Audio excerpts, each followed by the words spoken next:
আমরা আমাদের ইতিহাসের মধ্যে সবচেয়ে বড় নিরাপত্তা ঝুঁকির মধ্যে আমরা এখন আছি। বাংলাদেশে আগামী নির্বাচন অনুষ্ঠান ছাড়া বাংলাদেশকে কোনোভাবেই রক্ষা করা যাবে না। বাংলাদেশে এখন যে পরিস্থিতি, এখনো পর্যন্ত আমরা বিচার চলছে, সংস্কারের উদ্যোগ আমরা নিয়েছি, এখনো পর্যন্ত আমরা দেখছি অনেকে দড়ি টানাটানি করবার চেষ্টা করছেন। সরকারকে পরিষ্কার করে বলতে চাই, আপনারা সিরাতুল মুস্তাকিমে হাঁটেন, সিধা রাস্তায় হাঁটেন। আপনাদের তিনটা বড় কাজ, প্রধান উপদেষ্টা বারবার করে তিনিও বলছেন, বিচারটা চলছে, পরবর্তী নির্বাচিত সরকার বিচারের কাজটাকে এগিয়ে নেব, এটাও দেশবাসীর কাছে আমাদের অঙ্গীকার।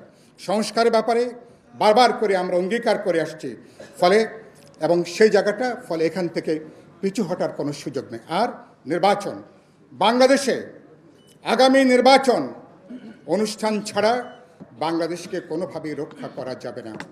বাস্তবে এখন যেটা আধা নৈরাজ্য চলছে, কোথাও দেশে কোনো সরকার আছে বলে বোঝা যাচ্ছে না।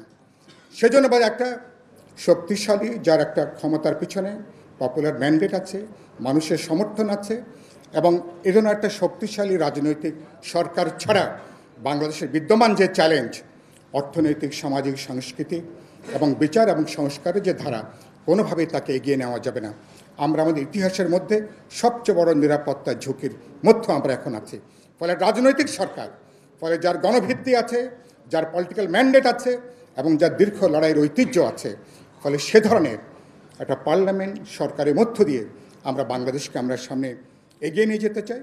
আমি আশা করব, এবং এটি একটা যৌথ অর্কেস্ট্রা, সরকারকে আমি পরিষ্কার করে বলতে চাই, সকল এজেন্ডা মেহরবানি করে এখন গুটিয়ে ফেলেন।